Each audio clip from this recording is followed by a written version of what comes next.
Okay, we're going to go straight now to our colleagues at Fox News, where US President Donald Trump is sitting down. It would have been over. We wouldn't have inflation. We wouldn't have had the Afghanistan disaster. We wouldn't have October 7th with Israel, where so many people were killed. And you wouldn't have a Ukraine war going on. But with all that being said, I think it's bigger. It's bigger than if it were more traditional. Only the second time in history somebody didn't have consecutive terms. Yeah.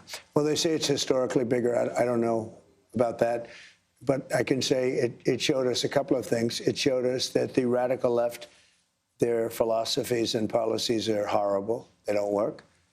You look at crime, you look at what's gone on at the border, you look at what's going to happen, the crime that's going to happen. But I think we got there just in the nick of time. But we still have you covered better than anybody. We have terrorists in our country by the thousands. We have murderers in our country by the tens of thousands. We have numbers that came out, 11,000 people that murdered are now free and walking around in our country. And of them, I think 48%, they say, killed more than one person, and they're walking around. They came out of jails from other countries. And, people, they've emptied their jails. I would, if I were the president or prime minister or something of another country, I'd empty my jails right into America, into the United States. Why not? And many of them did it. If you look at Venezuela, their crime rate is down now 78% because they took their street gangs and they moved them into the United States. And you're seeing that in Colorado and Los Angeles and other places. And we're going to take care of it. So did Biden really say to you when you came up to the front of the White House, welcome home? No, did somebody say that? I read it somewhere. I don't know. Maybe he did. I really don't know. So you left him a letter. It was funny with Peter Doocy, and Peter said, "Oh, Mr. President, did Joe Biden leave you a letter?" He did leave you a letter. He did. And you had left him one, but you've never disclosed either one of them. Well, a lot of people now would be a great time. You know, it was interesting. A lot of people thought it was sort of like a setup with Peter Doocy and myself, and I have a lot of respect for Peter. But he just asked me a question about the letter. And then I remember that, it's like a custom. You leave it right in the drawer of that beautiful desk right alongside of us. And so I opened it up, and I actually gave the letter to Peter. And did he got to read it? I guess. I haven't. You don't know if he read it? I just sent it to him a little while ago. All right. Before we get into, there's so much substance. You are inheriting a lot of problems, a lot of things that actually scare me. And I want to get to all of that, but I will get to all of that. All solvable problems. I agree. They're all solvable. Not easy. With time, effort, money, unfortunately, but they're all solvable problems. We can get our country back. But if we didn't win this race, I really believe our country would have been lost forever. Were there moments, I mean, when you think of what they threw at you, and I know you signed this declaration about no more weaponization, and we know that the preemptive pardons came up on Joe's way out, but you were facing a civil trial, a criminal trial, conviction, sentencing, Jack Smith, D.C., Florida, Fonnie Willis. I mean, you fought through all of that to get back right here in this office. What people don't know is over there's a little red button you push. You scare people. People think it's the nuclear button, but it's really, something else. It's you use it for a different purpose. But the question I have was, at any point, did you doubt you would be back here? So it's a great question. It's something I don't think about. I never really thought about it. I don't think about, gee, will I be back? I just do it. I get it done. I get things done. I'm good at getting things done, and I set my mind to it. As you know, we had a great election in 2016. I had a much better election in 2020. And if I didn't have that election, I wouldn't have run. If I thought that I didn't get the number of votes, and it was reported that I got almost 75 million votes, and that was their numbers. That wasn't the numbers. That was their numbers. That was more than anybody has gotten in history, any sitting president had ever gotten. And you lost. Had I gotten like 50 million, or 40 million, or 60 million, I would never have run. but that was like a poll. So, but I had a different attitude. Too big to rig. Poll came out just in the last 24 hours by Insider Advantage. That's Matt Towery. He nailed 2016, 2020, and 2024. Great pollster, as you know. Right. And he gave you a 56% approval rating.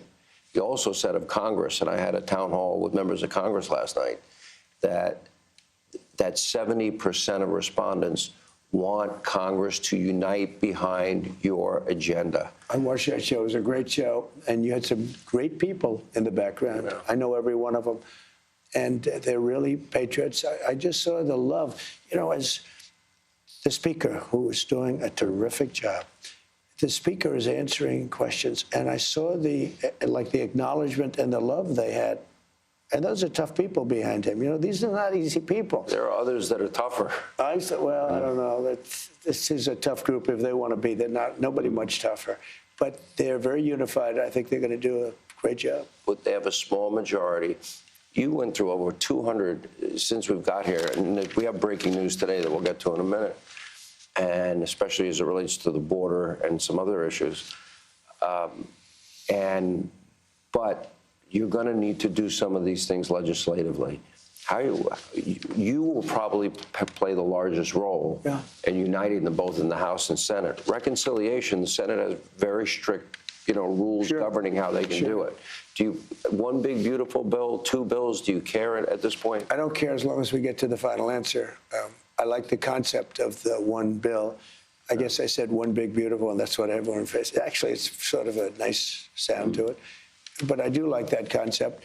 It could be something else. It could be a smaller bill and a big bill.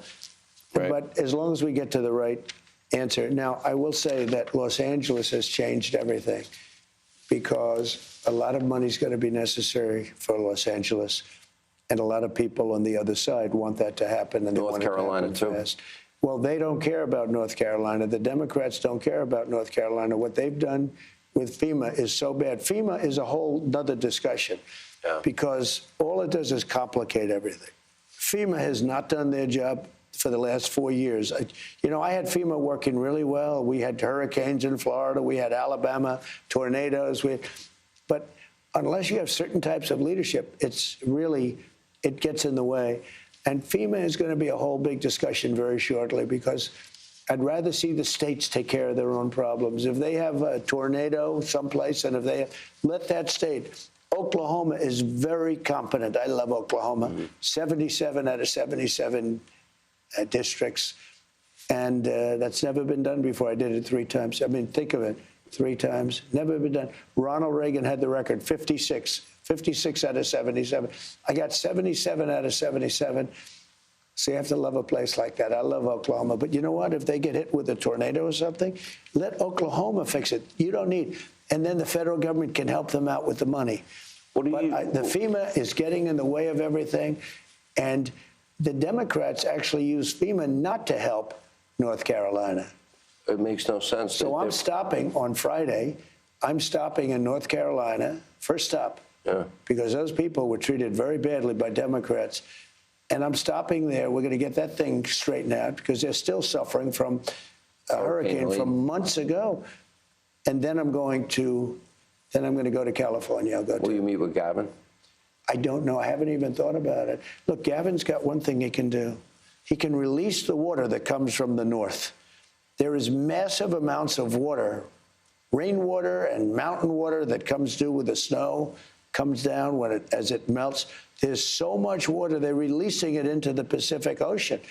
And I told him, it's a political thing for the Democrats. I don't know. Played the tape. You said it to him in front of him in 2018. I said it to him in front of the media and everything else, and nobody talks about it. The media never picks it up. You put it out.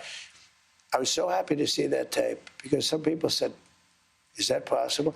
They have water coming down from the Pacific Northwest, which is a lot of water. So much water that they'd have to let some of it go at some point. They don't need reservoirs. They don't need any. They're spending all this money on these reservoirs, and they're fake reservoirs. But the reservoirs were empty. The hydrants didn't work, and they're not practicing the science of forestry, which is sprinklers didn't work in the homes because they had no water. Think of it. We have sprinklers. Think of it with no water. They didn't have any water. The didn't know you fire had hydrants, sprinklers yeah, in believe it, them. hard to believe. The place has sprinklers, it's nice. But you don't want to lose this office. By the way, how do you like it? Well, I'm glad. It's great to be back. I'm not going to lie. You know, I've had the biggest people in the world come here, Yeah. and they come into the Oval Office, and they just look, and they want time to look. They're looking around. George amazing. Washington, Abe, Honest Abe. One day, maybe we can do a tour. We had a conversation, and maybe I shouldn't disclose this, but I will. And it was after the 2020 election. And you asked me a question, and we've known each other for 30 years, so we have a friendship and we have a professional relationship. And the question you asked me, maybe in the end it will be better that if I came back in 4 years.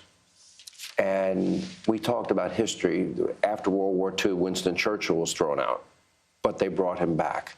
Grover Cleveland is the only other American president that did not serve consecutive terms. And my answer to you was, I thought it would be bigger if you came back.